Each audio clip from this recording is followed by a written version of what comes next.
Assalamualaikum warahmatullahi wabarakatuh. Apa kabar anak-anak hari ini?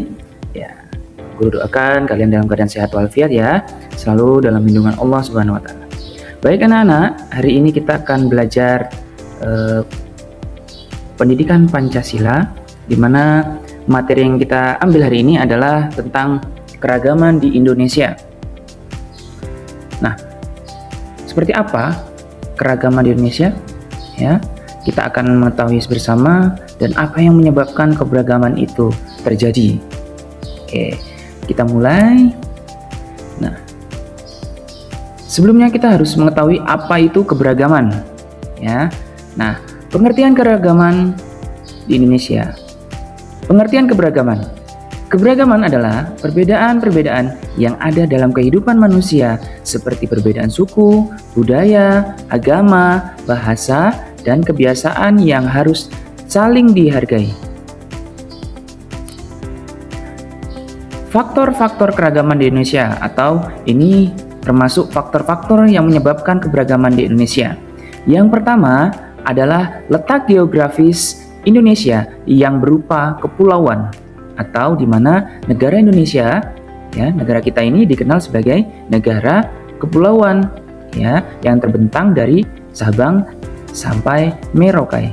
Nah, perbedaan kondisi alam ini yang kedua. Nah, perbedaan kondisi alam di setiap daerah. Jadi di setiap daerah memiliki kondisi alam yang berbeda-beda.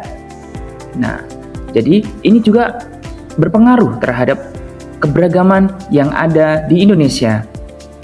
Yang ketiga, pengaruh budaya dari luar. Jadi ini adalah percampuran antara budaya luar yang masuk ke dalam budaya kita, budaya asli Indonesia. Jadi menyebabkan keberagaman terjadi. Kemudian kita akan membahas tentang bentuk-bentuk keragaman. Nah, bentuk keragaman yang pertama adalah keberagaman rumah adat. Rumah adat adalah rumah yang dibangun sesuai ciri khas dan budaya suatu masyarakat atau suku bangsa di suatu daerah tertentu.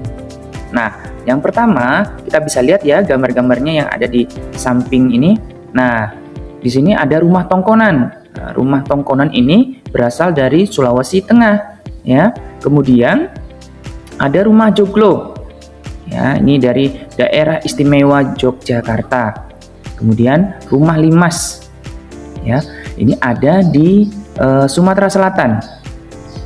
Kemudian ada rumah honai, ya, berasal dari provinsi Papua, ya. Kemudian rumah gadang berasal dari Sumatera Barat. Baik, kita lanjutkan. Sekarang keberagaman mengenai senjata tradisional daerah. Jadi ini senjata-senjata yang berasal dari daerah. Senjata tradisional merupakan pelengkap pakaian daerah yang dijadikan alat untuk bercocok tanam dan berburu. Bahan pembuat senjata tradisional diambil dari sumber daya alam yang ada di lingkungan sekitar, atau dengan kata lain ini memanfaatkan dari sumber-sumber daya alam yang ada di sekelilingnya masyarakat, ya. Nah, kemudian ya senjata-senjata tradisional yang dari daerah-daerah antara lain yang pertama adalah kujang. Nah, kujang ini adalah senjata khas dari daerah Jawa Barat, ya. Kemudian ada celurit dari Madura. Nah, keris. Nah, keris ini dari Jawa. Busur dan panah itu aslinya dari Papua, ya. Kemudian kita akan bahas selanjutnya keragaman pakaian daerah. Nah, pakaian adat daerah atau pakaian adat ya adalah berbagai macam pakaian tradisional yang dimiliki setiap daerah di budaya di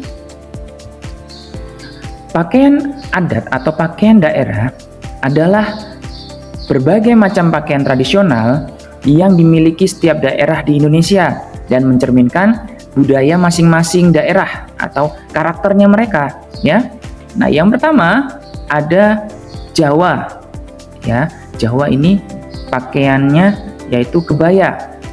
Kemudian dari Kalimantan Selatan. Nah, ini nama pakaiannya adalah pakaian bagajah. gamuling, baular, ulut. Ya. Kemudian ada pakaian dari Papua, ya, yaitu pakaian adat Ewer. Kemudian dari Sumatera, nah ini ada pakaian ulos, ya, pakaian ulos. Nah, maksudnya ulos ini yang dipakai selempangnya itu ya, selempang merahnya itu namanya kain khas ulos. Nah, kemudian dari Sulawesi Selatan, nah ini ada baju bodo. Nah, biasanya kalau pakaian-pakaian ini biasanya digunakan dalam acara-acara adat, ya, acara-acara adat. Contohnya acara pernikahan, ya, penyamatan tentang budaya gitu ya, atau acara-acara tentang adat istiadatnya mereka gitu ya.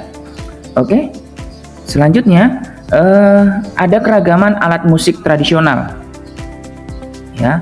Nah, alat musik tradisional merupakan alat musik khas suatu daerah yang digunakan untuk mengiringi lagu daerah atau tarian daerah. Cara memainkan alat musik daerah ada yang ditiup, digesek, ya, dipukul atau dipetik. Nah, contoh dari alat musik tradisional yang pertama adalah angklung. Nah, ini angklung itu adalah alat musik khas dari Jawa Barat. Ya, ini biasanya terbuat dari bambu gitu ya. Kemudian suling. Nah, ini juga termasuk dari Jawa Barat, ya, dari Jawa Barat. Kemudian ada tifa. Nah, tifa ini asli atau khas dari Papua. Kemudian ada rebab. Nah, rebab ini juga berasal dari Jawa Barat. Oke, baik. Mungkin penyampaiannya Pak Guru sampai di sini dulu ya. Kurang dan lebihnya Pak Guru minta maaf, ya. Pak Guru juga ucapkan terima kasih. Sampai jumpa di lain waktu.